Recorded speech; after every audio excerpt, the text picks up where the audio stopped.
it's clear to see that they're on some sort of testosterone or steroid, but they're posing as natural in order to sell their physique to people who don't understand, who don't have your sort of knowledge of fitness.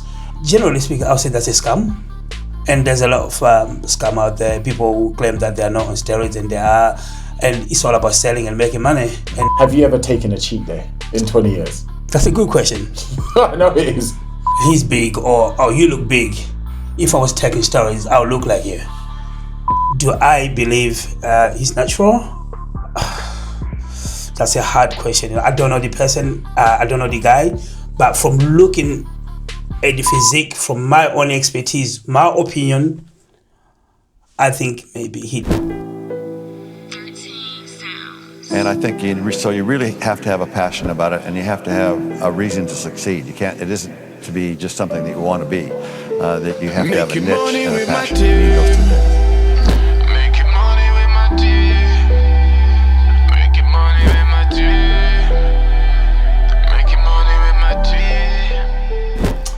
Right, guys, I am here with another podcast, and today's a really special one, and I'll tell you why. Because this sees the launch of the fitness and health and fitness side of the channel. And I was going through my memories and going through my thoughts, in fact, and I was saying to myself, who could I get? And then, of course, my longtime friend, entrepreneur, I'll go through his accolades in a minute, but this is Steve Extreme Nutrition, guys, and I want to thank you so much for accepting to do this first launch of the podcast. I really appreciate it, bro. Thank you. I appreciate you, Matthew. It's been a long time, and I appreciate it. It's an honor for me to be here on your podcast, and I look forward to it. Appreciate you. Now, I kid you not, guys, I asked him to send me his accolades because all I know is he's won a shitload of competitions. That's what I know. You know, I'm not a pro. And a couple of days ago, he sent them to me, and the list was that long. I had to send it to the team, and I had to say to myself, no, we've got to narrow this down. It's going to take a whole podcast, but that is amazing. So I'm going to go through. Your list was so long, I had to literally pick some of my favorite picks out of this. So guys, listen, I'm going to go through it. First place, IFBB Pro British Championship. That was in 2021. Absolutely. Jesus. Crazy. Third place, Vegas Olympia. So that was in Las Vegas. World Championships, correct. Jesus Christ. First place, Muscle Fest, Romania, 2018. Yep. That was one to remember too. Third place, Arnold Classic, 2020. Another one, I think that was the best I've ever been in that show. And that was one of the biggest shows ever in the UK. First place, UK BFF British Championship 2017. That one, it was just something else because that's coming back. I think when you go back further with the accolades, 2015, I lost the championships, and 2016, I came fifth after winning it in 2015. So the comeback to win it, that was special. So that was very, very special for me. So 2015, when you say you lost, where did you place in that? So 2015, I won it. My first ever British Championships. That was the first one you won? I won, yeah. Right, okay. And then 2016, I came back. I was favourite. Everybody thought, look, by my stage name, they called me Granite because of my condition. I was literally in bodybuilding terms, we got peeled. I was shredded top to bottom. And I was favourite. Everybody think like, I got this. I'm going to win. I'm the favourite to win. This is 2016. And guess what happened? Disaster. I came fifth. Ooh. After winning it in 2015. Okay, so let's stay with that. So how long did you prep in 2016 for that competition? Look, I never left any stone unturned. Everything I did from the first day, when I won the 2015, the next day I was back in the gym preparing for 2016. Shit! Honestly. No, hold on. Okay. For us lot who don't compete like myself, that's not a usual thing for people to go straight back into the next day I was back in the gym. That's not normal, is it? That's not normal because literally a lot of people, after a show, you want to eat. I wanted to go back to the gym. I wanted to go back and train. Even after I come off stage, I wanted to start preparing for 2016. I wanted to be the best. And I wanted to continuously leave that gap. No one will ever, once you're at the top, I knew everybody was chasing me, so I wanted to make sure. So for me, it was everything was with agency. I felt like I was already behind. I wanted to get back in the gym and make sure that I retained the title. So you've got to the show now, 2016. Yeah. Your favourite to win the show. Mm-hmm. Where do you think? What happened? In other words, why did you not win? In your opinion. That's a tough one. Look, I believe I worked hard, and I'm one of them athletes. If I got bit, I take it on the chin, and I go back onto the drawing board, and I think I got bit by a better man. That year, I don't want to sound bitter, I felt I came in looking the best I've ever been. But unfortunately, in this political world of bodybuilding, it's a long story. I was promoting other federations and stuff like that, other athletes in other federations, and I believe that played a role in my placing. It's always political in every business, isn't it? Unfortunately. Regardless, of course, I was for example, I was the model or the role model for that federation, and for me promoting other federation was what do you call that? I can't get the word right, but conflict of interest. Yeah, exactly that. So I believe, but without sounding like obviously being a sore loser, I wasn't, because I was the best. Right. I was the best, and unfortunately, I got placed fifth. From first place, I got fifth, and that was devastating for me. And then, you know what? We're going to come back to that. Okay. We're going to come back to that because we want to get to know you a bit better before we jump into that. Now, okay, what is your earliest memory, right, that sparked your passion for fitness and business? Take us back. That's a great question. So look,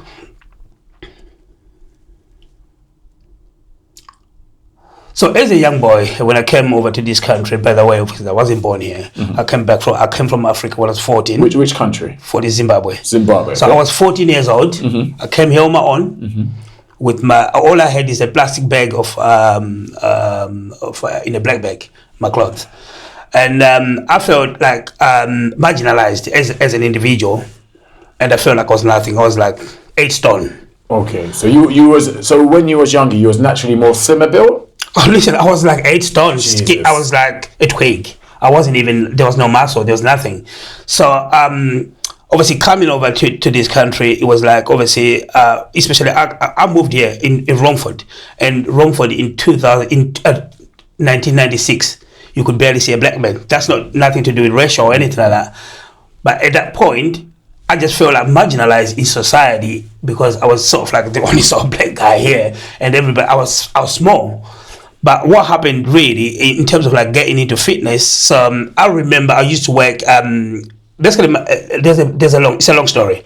I used to work for an agent, so I used to clean toilets. I used to do all that sort of thing, and I remember I was living in a flat.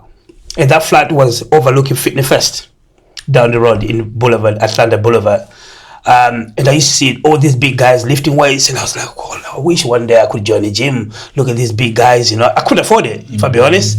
So anyway, my first sort of paycheck after about 6 months or something like that, and I thought, okay, look, paycheck was tight. I thought, let me join a gym.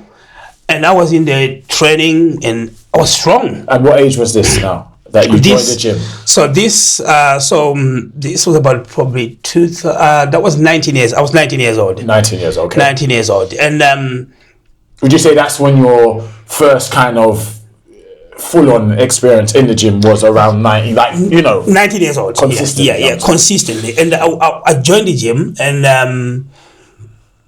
of course I was very strong, but I didn't realize. So everybody, I'll kind of get back to the story. When I said I felt marginalized, but all of a sudden I'm getting respect from all these guys. These are big guys, 19, 18 stone, and this guy who is about 18 stone, they're like, you're strong, and I'm like, what the fuck? I don't think, So, but they're initially mind blown. But then when I started getting that little bit of recognition, I was going to the gym every day, and of course I wanted to do it for the girls as well. of course. So I wanted to have a 6-pack and big arms. Yeah. So I was like in there every day. Every day I was in the gym, 3-4 hours training, and So from there on, I sort of kind of get the bag to train, and from there on, I was working in a place called Boots, you know, like stuck in you know, the one in the brewery. So I was like sort of like you know, the guys who put stuff on the shelves, and I used to go Holland and Barrett's to my rival really now. So I was going to Holland and Barrett's to pick up my supplements, and then there was another shop called GNC next to it, which is a American Sports Nutrition, but they were both owned by Holland and Barrett's. So the manager... That's not there now, that shop, is No, it? that's gone about... We put them out of business. That was you! Extreme Nutrition. Yeah, we did put them out of business. Okay. So in that moment, the guy behind the counter said, look, you look like you like your fitness, you look like you're built okay. Why can't you apply for the manager's job? And I'm like, I don't even know how to use a computer. So how the hell am I going to apply? All I do is I stack shelves in Boots. So I was like, okay, I'm going to go for it. So I went for it. So I went for an interview. First interview, the guy, the regional manager, I think I remember him. He says, Steve Camfield, my second name as well. He says, I'll come to London the second interview. And I'm like, what the fuck? I never worn a suit. And then there I was, I'm buying my first suit to go for an interview to London. And then I had the interview. I didn't hear anything. 3 months, 4 months down the line, I didn't hear anything. And then out of nowhere, a phone call comes along. They said, you got the job. Nice. So I started working in GNC as a manager now. And are we going on to 20, or is that still around 19 that you got? Oh, no, this is going into 21. 22 kind of thing. 21, 22. Right, cool. Oh, no, 2001. In my age, yes, exactly. Yeah. Same thing. Yeah. Anyway, that was like 2001. My age, I was nearly 22, 21. Right. So I got the job. And from there on, I started nutrition. I had a degree in nutrition, sports nutrition and physiology. Okay, and then, so you went to college, you studied I was that? actually studying at uni. Oh, at uni? At uni, but obviously not at uni, I was doing it at home. Oh, okay, so But still doing my manager's job. So, and from there, I really got into sports nutrition. I become one of the best managers there. You know, you talk about how did you become, entrepreneur in what you do. So I become the best sales shop in the country, and I had accolades in I think Coventry, Rico Arena. I remember getting represented, being the best manager in the country, and they wanted me to train all the managers in the country. So that's how I got into fitness, because literally it was more like for me. It was more of that recognition. Yes. And obviously initially, yes. And then from there on, I had a passion for it, and I really loved it. I enjoyed everything come along, the discipline and everything. And my path was literally thinking I want to on stage one day, and I want to be one of the best bodybuilders in the country. So I think it's safe to say that the need for belonging, recognition, and just as you said, not feeling marginalized, that kind of sparked the interest initially. Absolutely. And as well as seeing, you know, your flat where you was looking down, that also you seeing the big guys, you're saying, you know, this looks good, I want to get in there. But then when you found your true passion was when you actually got into the gym, you didn't realize your own strength, so you had to discover that by going to the gym. Absolutely. Your passion then got you accolades by working in the fitness shops, in the nutrition shops. Absolutely. Which now you're getting rewarded. So we can kind of build a timeline. We can kind of see how now it's progressing into it. And obviously that is a huge part of where you are today. Right now, correct. Cool. Were there any key figures, being people you saw on TV or in magazines, that you looked at and helped influence you? It doesn't have to be right at the beginning, but, you know, close to the start. Was there any key figures or anyone that you had any posters on the wall, or you swooped past posters and said, you know? There's a couple. Okay. The legendary Arnold Schwarzenegger, and he was an inspiration. I've always dreamt, even when I was a little boy, I've always looked at that guy. I wanted to look like that, be strong and fit and muscular like Arnold Schwarzenegger. And then secondly, there was Ronnie Coleman.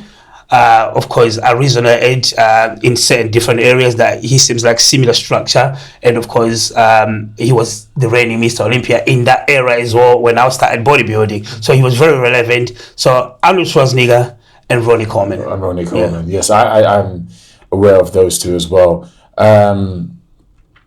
So fitness is a tough industry as a whole, whether it be competing or whether it be, as you are in the business side, you do both. What made you take the leap into the business side now?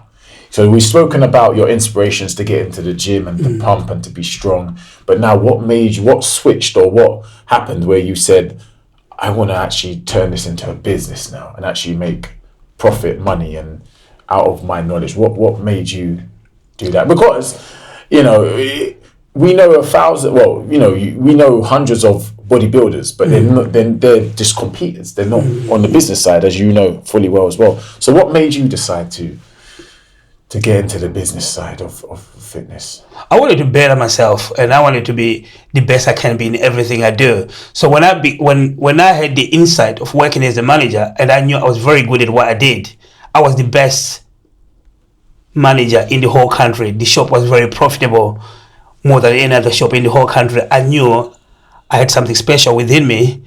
And when I lost my job at GNC, I just didn't have any other choice than to think like this is the only path I know to do something. So I knew that opening businesses like I did, that was the path. And I always wanted to go against the grain.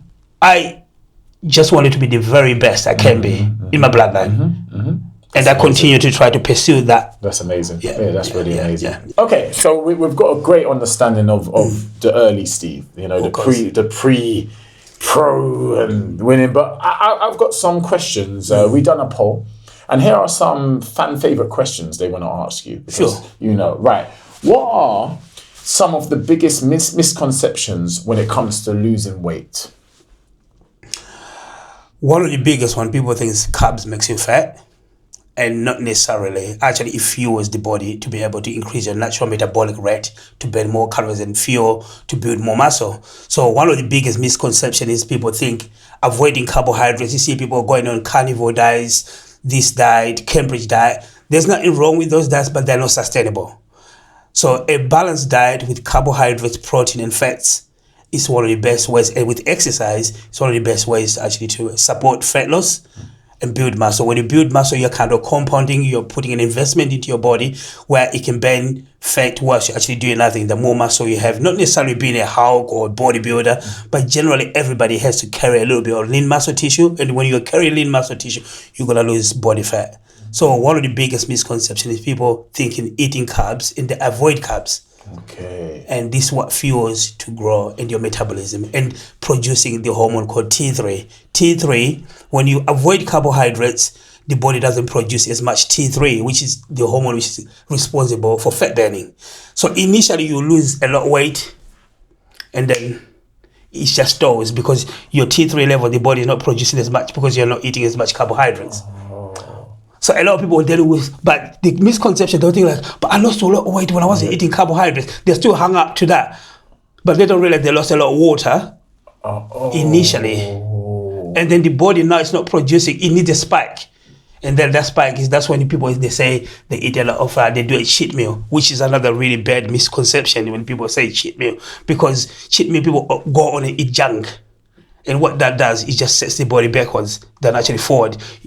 Generally speaking, it should be a refeed. A refeed is one of them where you increase more carbohydrates from wholesome foods like potatoes, rice, and things like that. Okay. So what would you say can you name me a few, quote unquote, if there is, good carbs and a few bad carbs? If there is. There isn't such a thing. Okay. That's something like everything is poisonous. Okay. Generally speaking, it depends on the quantity. Right. So, it depends, So if you eat carbohydrates in moderation, it doesn't mean it could be a pizza, you could be all right as long it's in moderation. But of course, if you're eating that regularly every day, then it's not going to be no good for you. But generally speaking, if you're to say rice, potatoes, sweet potatoes, they're some of the best yam and stuff like that. They're some of the best carbohydrates you can have. But there's no such things as bad and good. It's just about the moderation of it. And it's said that brown, like pure brown, like brown rice, brown pasta, wheat is generally better than the processed white. Is that true or is that a myth? Yeah, it's a bit of a myth. Okay, it doesn't really matter. Okay. I eat white rice. I eat white bread. But you're like a superhuman. So. Stop it! I think the bit of the story he missed is when he landed off of Mars into this country with a bag and a sword.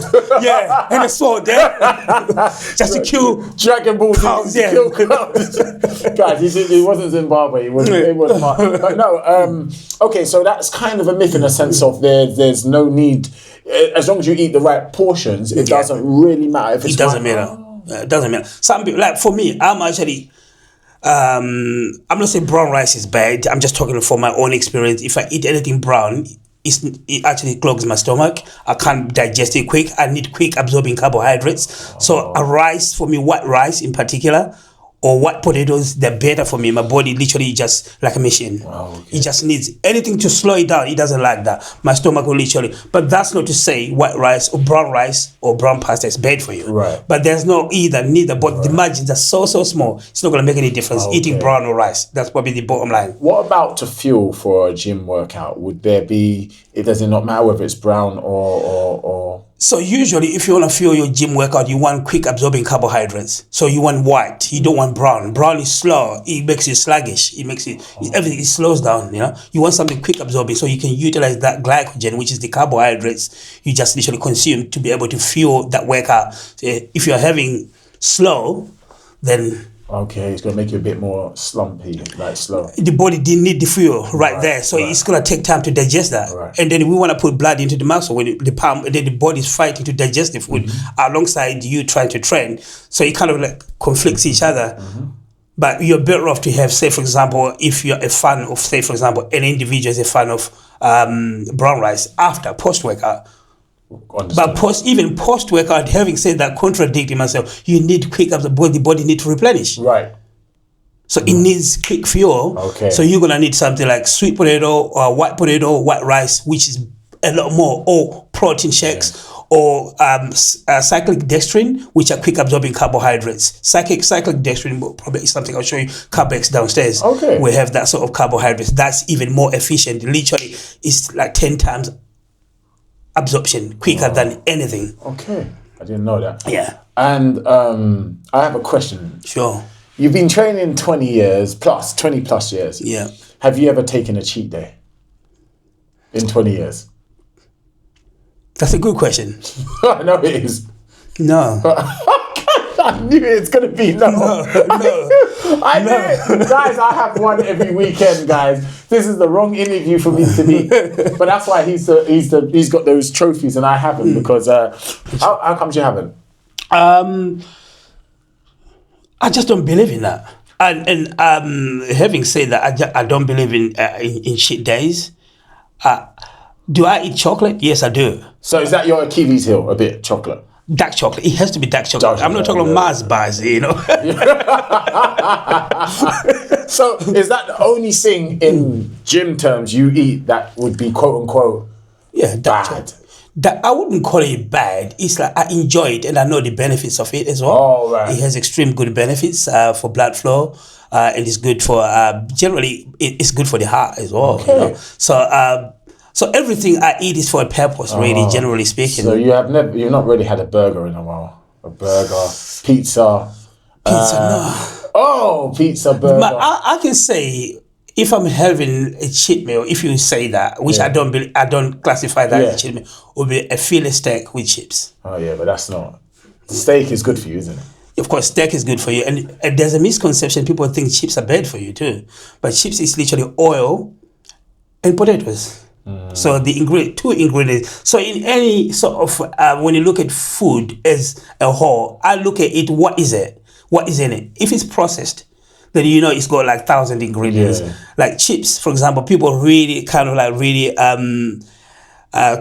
think it's the devil sometimes. But when you look at it, it's actually basically potatoes, and then it's very basic. And overall, generally speaking, not that you ask the question, it's all about the caloric intake you put in the body. Right. So it doesn't matter if you have to eat, say for example, pizza.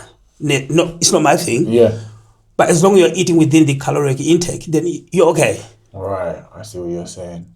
So you're making me. You never ate ice cream? You don't like ice cream? I'm just trying like to make. Do you know what it is, guys? I'm trying to make myself feel better here. I'm just trying to like. I just want to be like, because like when I'm eating bad, I want to say, well, Steve eats it, so Steve did that. Okay, look, if you want me to make you feel better, I've had ice cream probably 10 years ago. I don't feel better. I don't feel better. I'm moving on. I'm moving on to these questions because okay, you covered that one, which is great. Okay, for someone who's looking to start their weight loss journey, what is a realistic? Obviously, it's dependent on size, but what is a realistic time frame they should give themselves? And the reason I ask this question is because I feel some people give up too quickly, expecting results overnight or in a couple of weeks. But if you was to, perhaps you could frame it a bit better because you actually deal with this. But if you were to give someone a time frame on losing weight, a general one, you don't have to be specific. What would you advise? So patience is probably one of the most important things. And generally speaking, the expectations, if they're looking for 1 to 2 pounds per week. So if let's say, for example, someone was to work in terms of like trying to eat a health, you might call it a diet. I want to call it a balanced diet for 12 weeks. Then in 12 weeks, you should lose 24 pounds or minimum at least 12 pounds. 1 pound a week, 1 to 2 pounds a week. So in 12 weeks, you should lose at least 24 pounds if you are really hitting the optimum. Okay. So, but the bottom line is people who eat healthy for 1 week and they haven't got the passion, they don't see results, and all of a sudden they're thinking, oh, let me try what John is doing, let me try what Sarah is doing. But really, they should stick to the plan.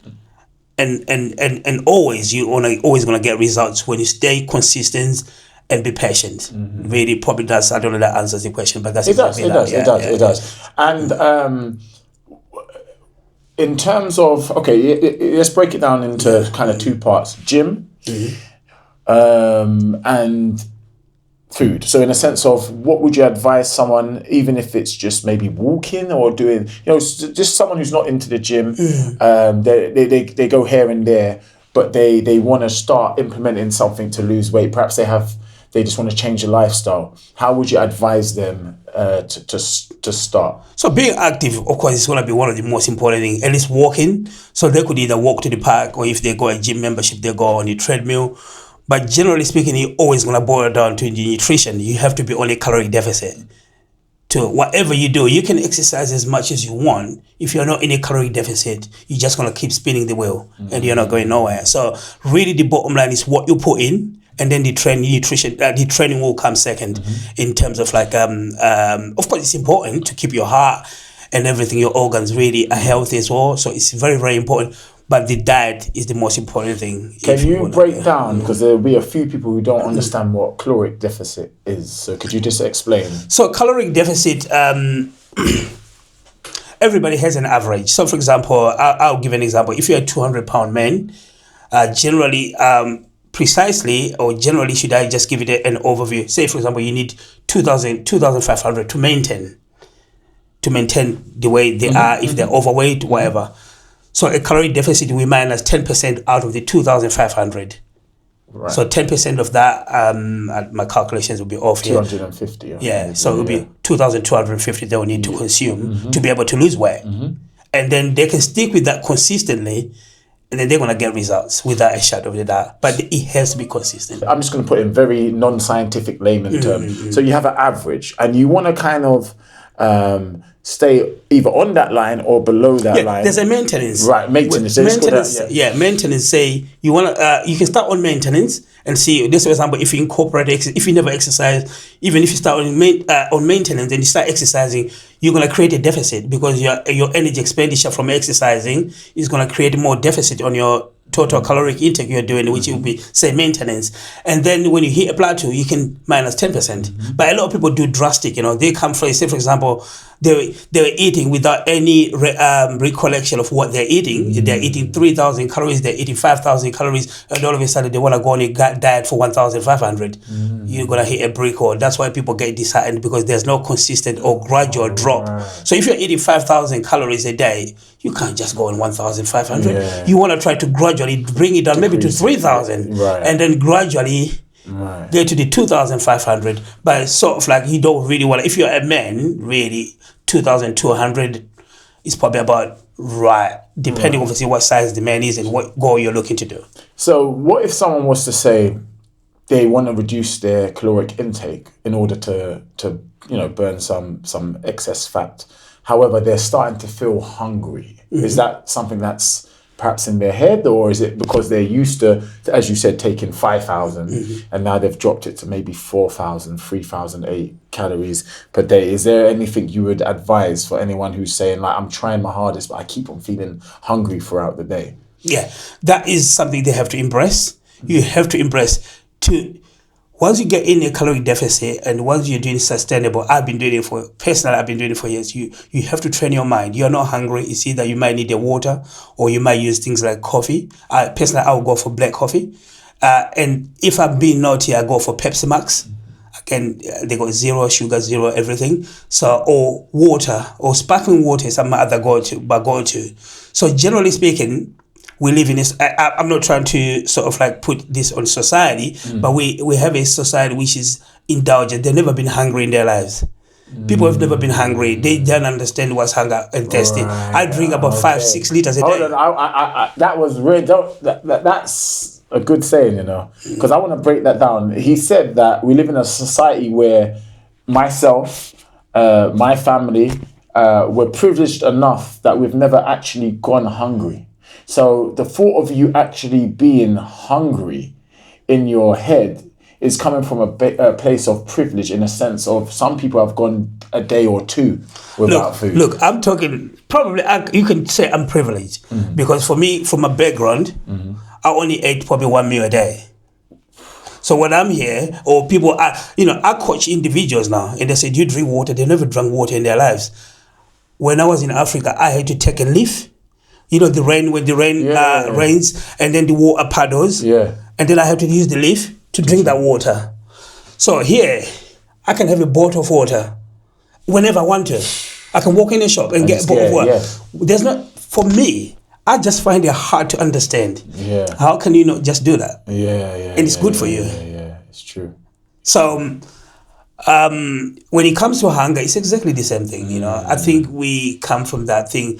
You have to experience that bit of that hunger to be able to get the results you're looking for. But you have to embrace it. Right. And there's other tools you can use, like black coffee, black tea, or even if you want to put a little bit of milk, it's not going to kill you. But personally, I just choose to go for black coffee. It's even better for me, or black tea and things like that. You can put sweeteners if you like sweeteners. I'll never do that.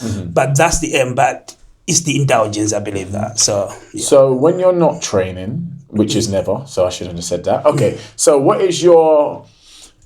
Give us a quick breakdown of your diet, starting from when you wake up, please, on an average day. So on an average day, I would wake up, I would have a piece of salmon with vegetables. Or it could be a piece of steak with vegetables. That's my first meal. I would go training. I would have probably black coffee just before I train, or a pre-workout. How long before you've had your first meal? So give me a time frame. So you've had your meal at what time in the morning, roughly, the salmon?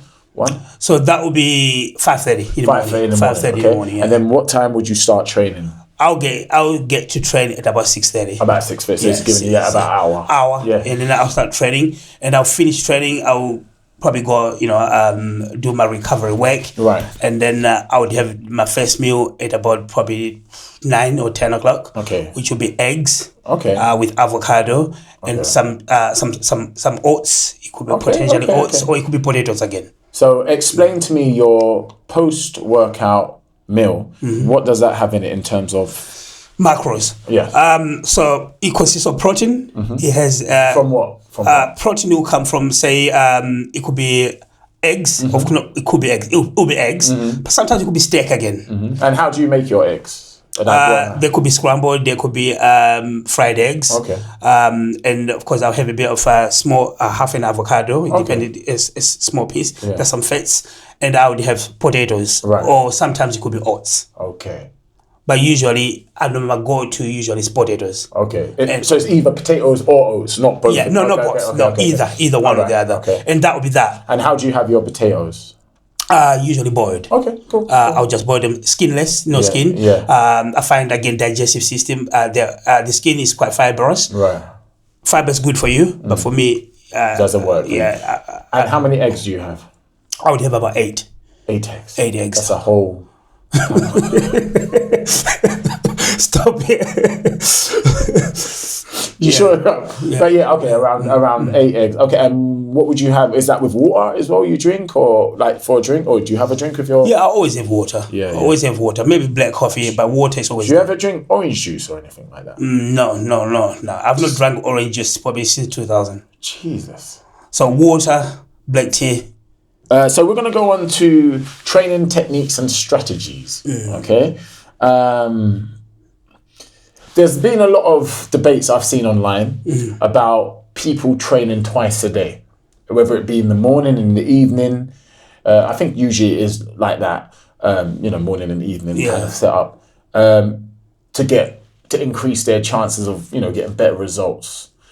Is that a myth, or is that, okay, what is your opinion on people who train twice a day, or say you should train twice a day to get, Not necessarily, but of course, if your schedule or if you have the time to do so, there's absolutely nothing wrong with that. So some people will go in and do their cardio, which is their cardio in the morning, and then they go and do weight training in the evening, depending with their time schedule. If you have the time, then you can do that. But personally, right now, if you have to ask my opinion in what I actually do, I would train and do my cardio very much simultaneously in the morning. So I would do my weight training first, and I do my cardio straight after that. To get out the way. But it wouldn't matter if you was to do both. Okay, so there's not, so what I'm trying to get is if someone was to do, on average, what's the average training session for a normal person, would you say, in the UK? Average. Not a bodybuilder, just hour about an hour, right? So if someone does 2 hours a day, does that equate to double the results? Does that make sense? Not necessarily. It depends with the output and how you're doing it. Right. We can all spend hours in the gym. Yes, what do you do? If you're busy talking or you're busy filming yourself, and taking selfies, then we can easily spend 2 hours. That's true. But it's what you do. If you really train intensely, even at the highest level, like I do, you can last more than an hour. Very intense.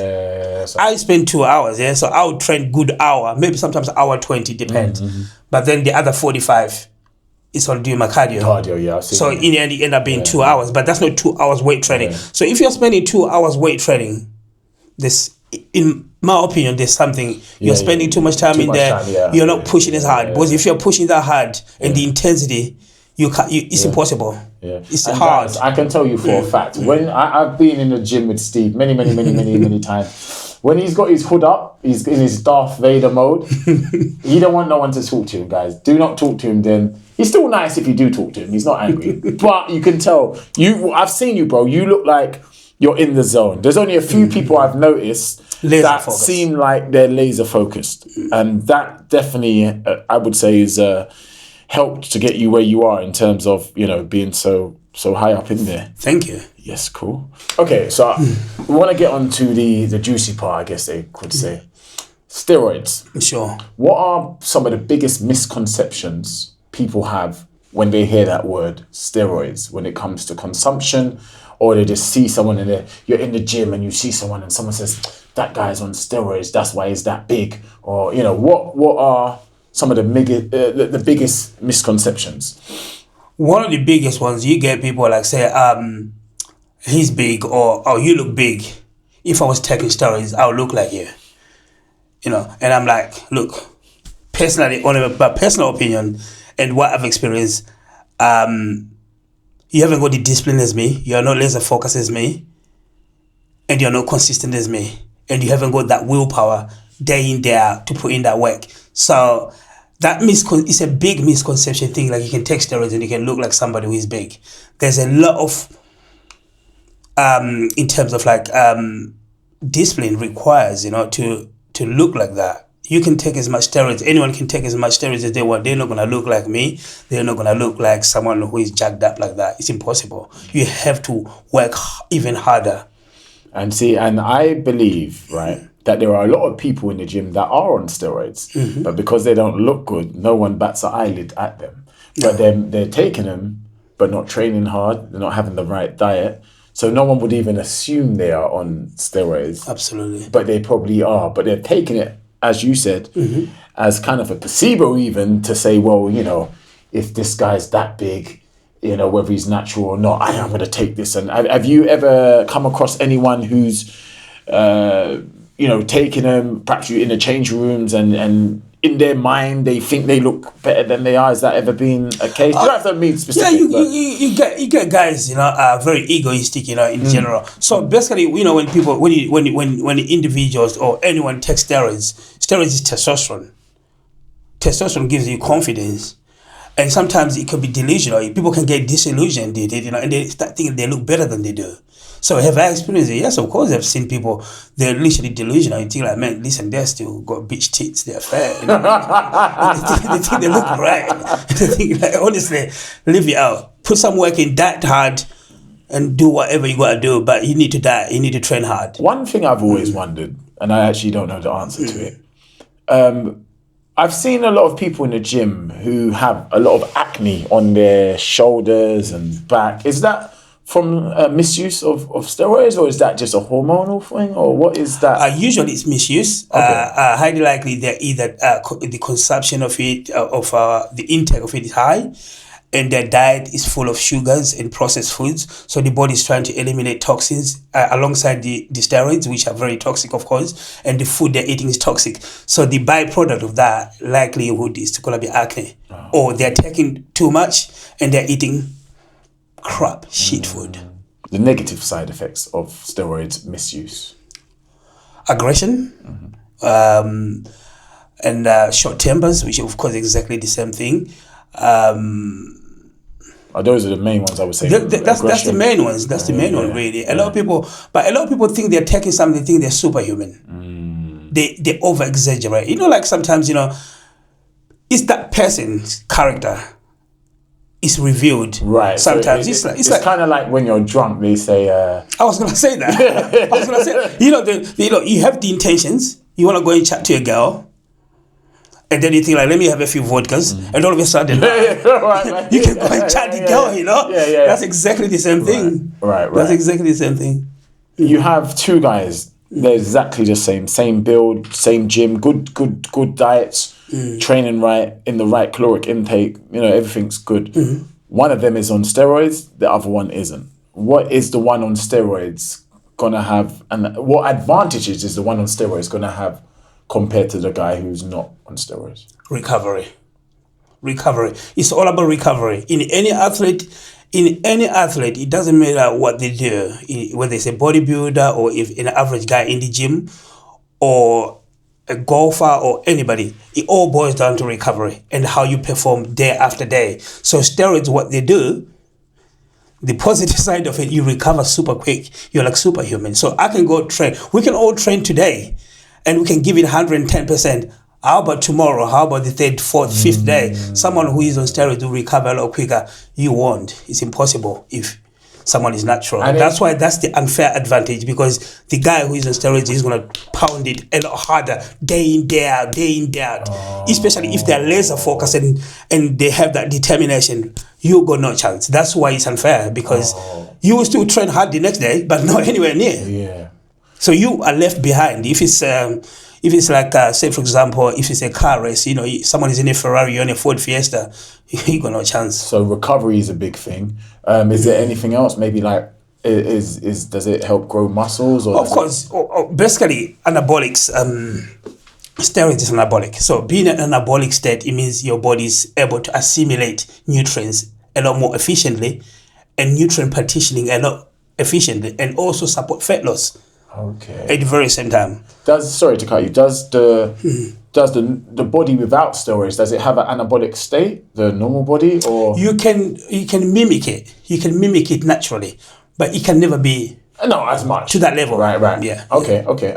So it increases your recovery. Yeah. It helps breaking down the nutriments and stuff like that. So putting your body in an anabolic state. Yeah. Is there anything else that it does? Those are the major. Those are the two major. Those are the major, and of course, the byproduct of that, you're gonna be jacked. Yes. Okay. You're gonna be jacked and lean and sharp. Okay.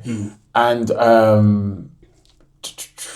steroids now, from because I know you study all parts of fitness, are they consumed? You know the old time films, you always see like some muscle guy, he pulls his pants down, he sticks a needle that's this big, and that's old school. Yeah, of course. When I watch the old school films. But has it changed since then in terms of consumption? Is it done via needle or tablets or it's so advanced now. Okay. But in terms of the concept of it, it's still the same. But now people the consumption is a lot more higher because you think like old school. Say for example, if we use those terms, if you say old school, people would take a little bit and they put in the work. They work very hard and they eat well. But now people are looking for shortcut. Especially we live in a world now. We need short-term gratification. You know, everybody wants quick results. Yes. They see you. Oh, I want to look like you. Yeah. And straight away they think, what can I do? Yeah. So they start. They think like, oh, you're taking, say 2 liters. They want to take 5. They want to take 10 liters. Yeah. So do you know what I'm saying? Just an example. A race to... And then so the concept, but without putting in the work. They don't want to diet. They want to party every day, but they also want to look. They want to look the part, but they don't want to put in the work. So they want it's shiny object syndrome. You could say that they want the thing, but without working. The instant gratification. Yeah, exactly instant that. gratification. Exactly that. Okay. What is the difference between steroids and testosterone? So that's a good question again.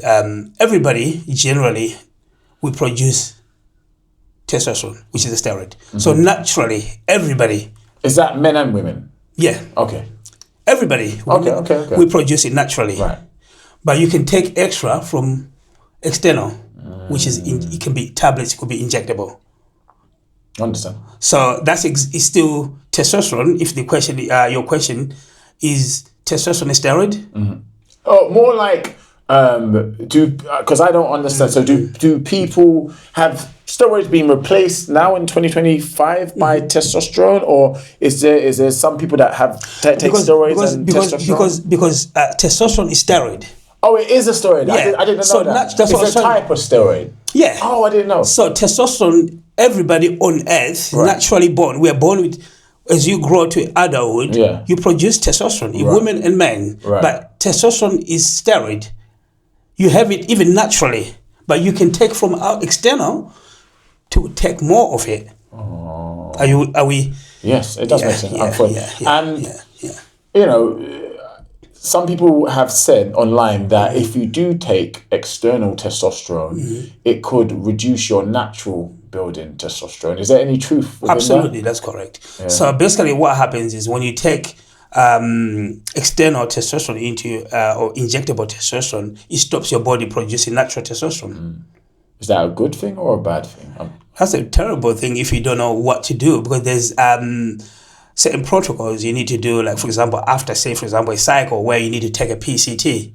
A PCT is a post-cycle therapy which helps the body reproduction of its own natural testosterone. Okay. And if you don't, a lot of people will be in a dire need, you're not going to make any babies. Oh man. Because you can't produce. It will eventually happen, but it will take a long time to happen. Okay. And that can put you in all sorts of, people get depressed, people feel down and stuff like that. So, Okay, so they are, that's very informative. I want to get your opinion on something. It doesn't take anyone very long to scroll on Instagram and see there are fitness influencers, bodybuilders, who are claiming to be natural in order, but you know, it's clear to see that they're on some sort of testosterone or steroid, but they're posing as natural in order to sell their physique to people who don't understand, who don't have your sort of knowledge of fitness and stuff like that. Do you think that it's their responsibility to say, you know, well, look, I'm not natural, but maybe you can't look like me, but I can get you looking good, you know? Or do you think it's not an issue with them? It's kind of like forced advertising, I would say. Or what's your opinion? I don't want to influence your opinion. What's your opinion on that? Generally speaking, I'll say that's a scam. And there's a lot of scam out there. People who claim that they are not on steroids and they are.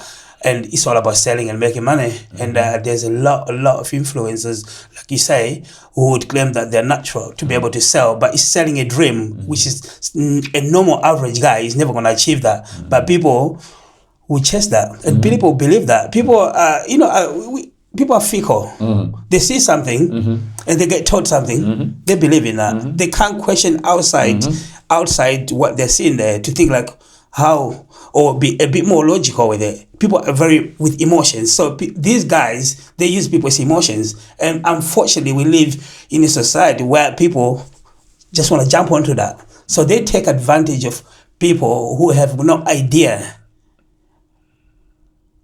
about how to get, understand, and then people will pay, and for them they are making money, and then it's like literally it's like a conveyor belt. So they see people as conveyor belt, and that's the difference. I think really, not try to sort of make myself look like I'm an angel in a sense, but that's the difference, because I take care of you people. I take care of people. I look after you the way it should be done, and there's no disingenuous. You have to work hard, you have to be consistent, you have to be patient, and you get results. But these guys, you see, in 4 weeks you could, from here to there, it's like it's impossible. Just buy my plan. Yeah, just buy this. Just buy my plan and it'll be great. Yes.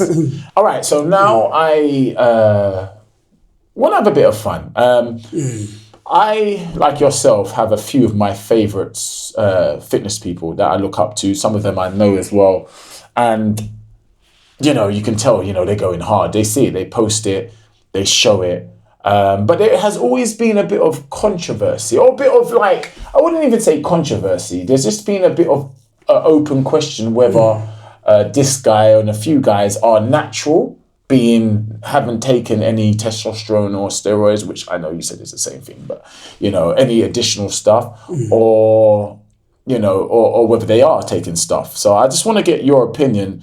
You're probably familiar with Simeon Panda. And just to say, as a disclaimer, I've met Simeon Panda. I know Simeon Panda, great guy, wonderful guy, takes care of his family. This is not to slander him in any extent whatsoever. It's just to get a professional opinion on what you feel he's on. So I just want to get your opinion. I'm showing him a picture. I'll put it on the screen. Simeon Panda, is he what we would call quote unquote natural? Or is he on some external stuff just to give him a bit of a boost? Look, Simeon Panda, a great athlete, very, very inspiring guy.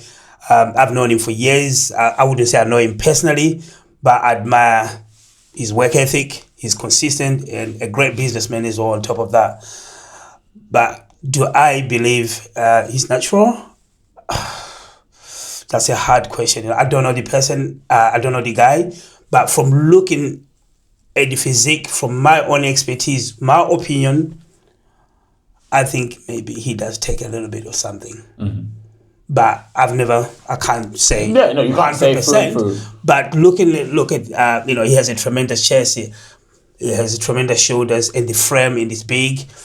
But having said all that, you can't deny the fact that the guy is relentless. Oh, he is. He is relentless. He trains hard. You see it on his channel. He stays consistent. Nothing like it. I've watched him from 2000, probably 2010, and the guy is still going. That's 15 years. What I know of anyway. From behind, I really have a good idea. He's an amazing guy. So no, but the reason I was asking is if a client, and this is the reason, and this is serious reason, if a client comes to potential client and he brings up this picture and says, I want to look like this, then I believe correct me if I'm wrong, as the coach, the expert, is for you to break down the realisticness, the reality of him. So for me, if a client comes and show me a picture, say for example, in his case, Simeon, regardless if Simeon takes substance in terms of steroids, it's a different story. Right. I don't know that, but what I know of what he does is consistency, and he works hard. And for me, that's what I'll drum into them before they even think of that, if they think they want to take, or even if my opinion thinks he does. But you can, I think we said that in the previous, when we were talking a certain subject, I don't remember in this sort of discussion. You can take as much as you want. If you're not patient, if you're not working hard and not consistent with the diet, You're not gonna look like that. Yeah. That's exactly what I would tell them. That you're not gonna look like that. And then once you create those foundations, then it's up to individuals if they want to go on that or not. How much does good genes play in bodybuilding? Tremendous. Look, you can look good even if you haven't got great genetics, but when you have genetics, it's a just different ballgame. And that reminds me, like even to some extent, trying to sound egoistic myself, I have great genetics. And another person I can actually tell you is my nephew, Emil Walker. Emil Walker. We was going to get onto him. I didn't realize. Unbelievable genetics. Unbelievable genetics. This guy, look, we can work hard, but this guy works hard and he looks great. He looks absolutely, he's sculpted. So for that reason, genetics plays a very, very important role for sure. It will take people's eyes off of... It will look... Genetics plays a very, very important role. And like, I don't know if you know my nephew, Emil Walker. He's one of the best genetics I've ever seen. This guy is a world-class athlete, Olympia athlete, and he's been at the Olympia about 4 or 5 times now. Tremendous genetics, and genetics do play a very, very important role. So you can never look like Emil, unfortunately. You can look good, but genetics plays an important role. And how do you know if you have good genetics? Weird words. Because, all right, so I've seen my granddads, for example, when they were 30, 40, and they were both, one was called Muhammad Ali, he was in Barbados, and the other one... I thought that was the real Muhammad Ali. No. He was just like that. Yeah. And the other one, he used to carry sheep and stuff, and he was just abs and everything ripped up. Does that mean I may have some good genetics? You have good genetics. I've seen you. I've seen you. You have good genetics. 100%. Honestly, you do. Yeah, I appreciate that. I think it can be in the bloodline, generally, and I think probably you got that from your granddads. Yeah, from granddads and stuff like that. But so you're saying about Emil? Sorry. So you're saying it's just. You once he got started and he started on the right. So look, for me as a coach, let's say for example, if I was to look at someone comes and see me, and then we do a body composition analysis, I can straight away see if someone has genetics or not from that body composition analysis. And then as we work, we can work hard to get them to the best they can look, but straight away from looking at the structure, I can see someone has genetics or not. But that's probably because you got the eye, though, isn't it? Yeah. That's experience. That. The experience. Okay, cool. Everyone wants abs. Everyone wants a 6-pack. I know. Well, I say everyone. Everyone in the gym world wants abs. Not everyone. Every man wants a 6-pack. Well, okay. I'm just trying to be nice. Yes. And obviously, ladies out there, some ladies do want, in the gym world, a flatter stomach or not. Doesn't have to be abs, but they just want to reduce. Some of them do. What are some of the misconceptions with getting abs out there or getting a flat stomach? So a lot of people, when they get into the gym or generally speaking, they want abs, straight away see guys with a tummy or women with a little bit overweight, or it could be guys as well. Straight away they're hitting the abs. Absolutely no point. 0 point. Wasting time. Go and do some compound movements. Go look after the diet, and you're gonna get abs. So when I say compound movement, I mean exercises like, for example, squats, deadlifts, bench press, any compound movement which is gonna require a lot more energy expenditure. It's all about body fat. So the more body fat you lose, everybody has abs. You're gonna lose them. But to go and do abs straight away, which is it's like more or less polishing. Once you lose the body fat, you're just polishing.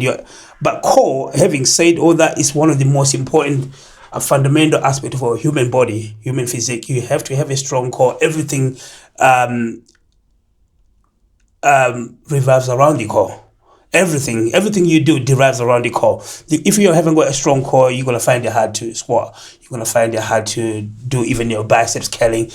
You can still do it, but with a better core, you get a better posture, and you can build even a great physique. So core work is very, very important, but it's not the most important priority you should go to. You want to start, for example, even people want to do cardio, it's all well and good. It's always going to go back to the diet and doing compound movement. So when you're doing things like deadlifts, you're training your core. When you're doing your squats, you're training your core. But what you're doing is recruits a lot more muscle fibers than any other exercises you can ever think. So it's training your whole body, and you're burning a lot more calories than you do just purely going straight into abs. So that's a misconception. I see that every day. Guys going into the gym straight away, they're attacking abs, and I think like, man, look, you got a bit of a belly there.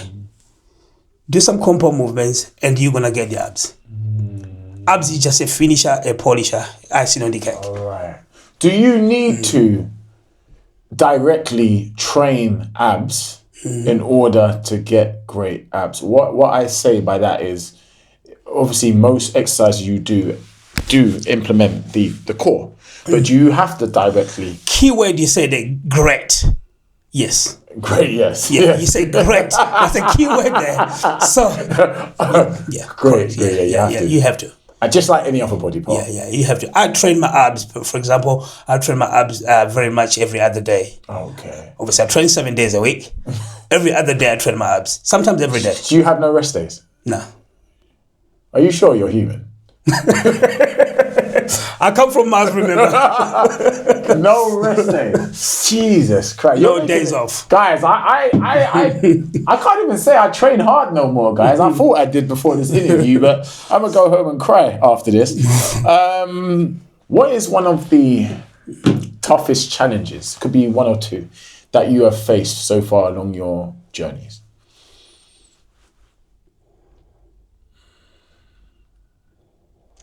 I have two. Okay, tell me. I want to hear both. I think one of the toughest challenges was 2012, my first ever show. My wife is pregnant, and we're about 3 days before the show. She goes into labor, and I'm getting ready for the show. I need to do 2 hours cardio, and obviously my son is getting born. And I still have to go. Obviously, it's not a big deal. I'm not trying to sound like as if I'm complaining. I had to go and see, obviously, the wife in the hospital and still come back and train. And the day my son gets born is the day of the show. So that was very challenging. The fact that I need to be at the show, my son is being born. So your mind... My first ever show. And I'm nervous. I don't know what to expect. I've never done it. So that was a big challenge for me to still supporting my wife at that point. My son, for me, a son, a girl is amazing. But for me, my bloodline is important. That was my son and my blood. That was challenging for me to still, I was depleted. I don't know if you understand when I say that, in terms of like bodybuilding world, I've been on 0 carbs for 16 weeks. And then I'm trying to support that, and then I'm trying to go to the show, the expectations, and I'm nervous and stuff like that. So that was challenging. That's one. The second one, getting ready for the show in 2022, and I broke my pelvis.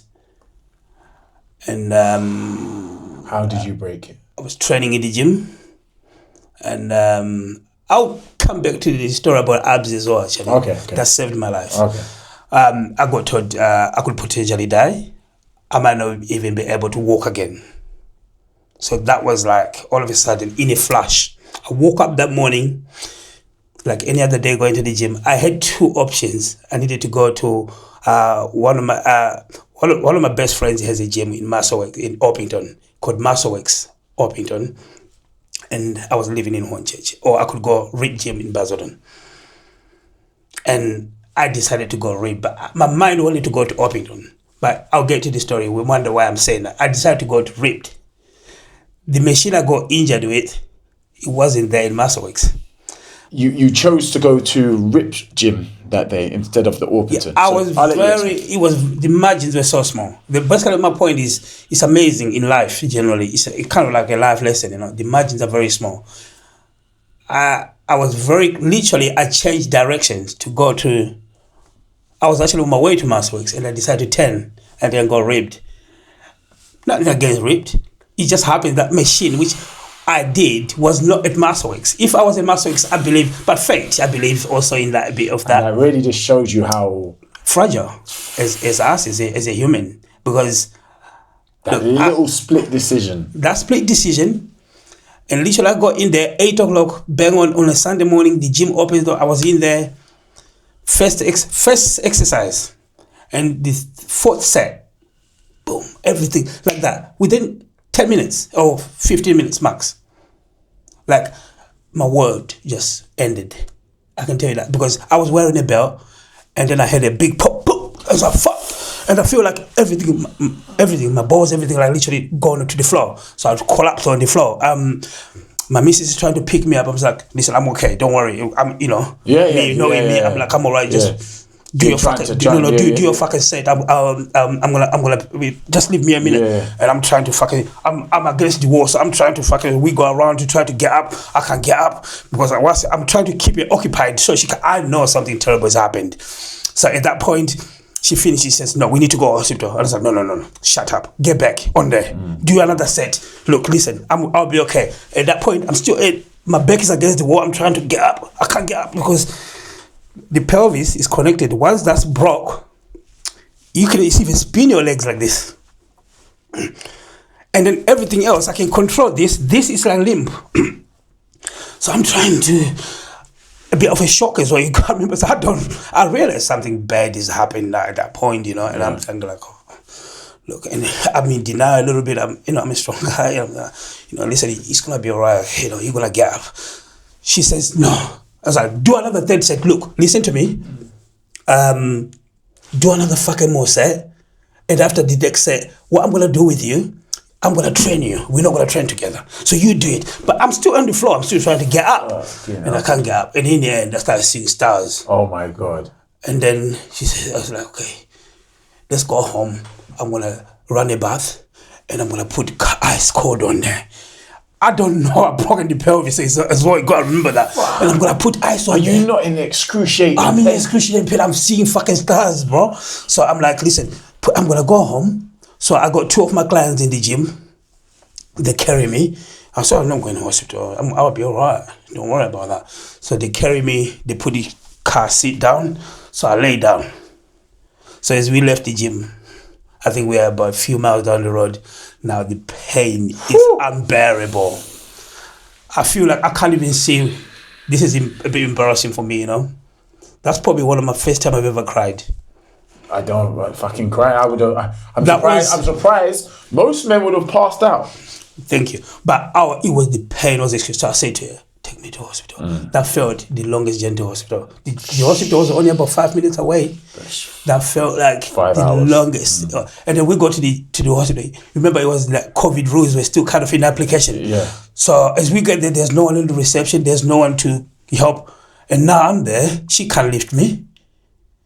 So I had to dive out of the car and like crawl because this is limp. Yes, I know. To get to the wheelchair because she can't lift me. I'm heavy. Yeah, of course not. And then I'm crawling on the floor. Oh, he's scraping on the floor. I got into this on the concrete. And then I think there's a lady or a man. They helped me put me on the wheelchair, and then they dropped me in there. And that was an extremely, extremely challenging. The pain, even to this moment, it makes me shiver right now. It was the worst pain I've ever felt. I've never had anything like it. And obviously the rest.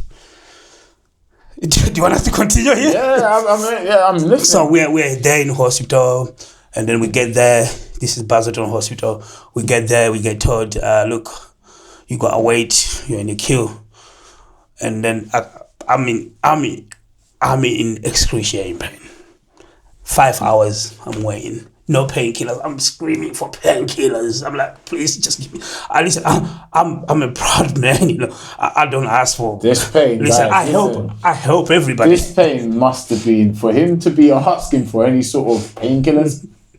Honestly, it was excruciating, and I'm like, literally. But anyway, finally, after 5 hours, I get taken into this room. I had I don't know, I think they were, but no, I remember clearly, there were 3 nurses or 4 nurses. They're trying to lift me. They can't lift me. And now all of a sudden they don't realize this is limb. So they're trying to lift me from the upper, and this is like, oh man, it's just going this way. My legs are going flipping. Man, I'm like, please hold my legs, you know. I'm in pain, you know.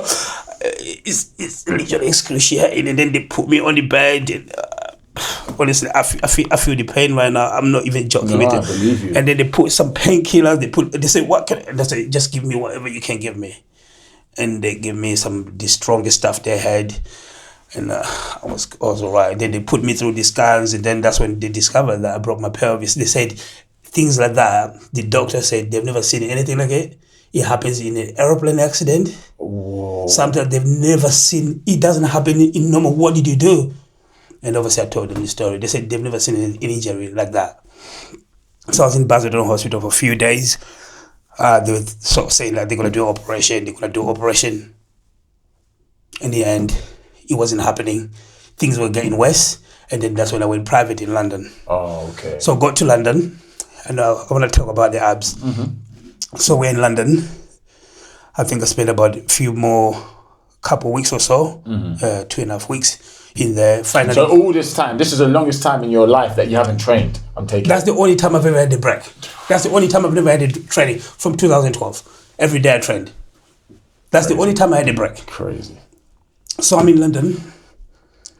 The doctors really tremendous. I'm not saying like the Basildon NHS doctors weren't good.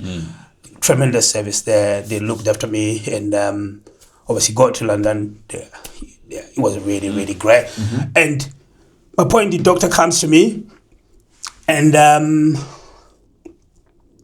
he says, okay, we're going to put you down.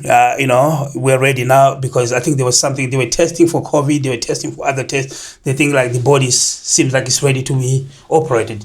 So at 8 a.m., we're going to put you down, and it's going to take about 3 hours. So I was like, fine. So I'll go down, and then 8-9 hours later, I come out, and I'm literally shivering like this, like a little old man, you know. I'm in bed, I'm screaming for painkillers again, you know, because I don't know where I am. Literally, I remember going under the lights. There was about 12 guys in blue and, you know, with masks, you know. And then from there on, everything was just blurry. I don't know what happened, blank, literally. I woke up in a different, different floor. Right. And then I'm kind of like in the recovery room. And then from there on, got back to my... I had a show. I sponsored the show. So this was the biggest year for me. So I've sponsored one of the biggest shows in the IFBB Pro League, Extreme Nutrition. Right. So that the 10th was my operation. The 11th was the day of the show. I was supposed to give medals and give basically a presentation there, because I sponsored the show. And I sent my son there. My son did that job for me, because I couldn't make it. And but I thought, in my opinion, I was going to go on a wheelchair. But I remember I had about 20 clients. Obviously, we're competing. Yeah. So as I come out of the operation about 4:00 in the afternoon, I needed my iPad to make sure that everyone was all right, and the protocols, what they needed to do for the show and the preparation. And obviously, I was on Zoom call whilst I'm in hospital bed, watching them, telling them what to do. Literally, at that point, I'm on morphine and all sorts of drugs they're giving me, you know. Wow. But I'm still functioning. My mind is still okay. And injured. Getting back, so the doctor comes to me. I think about a few hours later, he says, "Man, they've never seen anything like it. They were trying to drill through my abs. They could not do it. They thought they were putting so much pressure, they couldn't." He says, a 24-stone, they've operated someone like similar operation procedure. A 24-stone guy, you're big, they obviously giving me like that, you're big, but they've operated the guys who are like 24 stone, and the thickness of their abs is like that. Yours is 4 times. So I told you, you're not human, bro. This is further proof. And, honestly, they want to do a case study. Oh, what is it? Honestly, yeah, they want to do a case study. So even to this day, obviously, I'm still in contact with them. They want to do a case study for a university. But the doctor said they've never seen anything like it. Your abs were so thick. And to be fair, I did train my abs so hard. Yeah, no, I know. But they said that saved me. That's what I was getting back to that. That saved me. If I had weak abs, they said I would have been shattered, completely gone, paralyzed.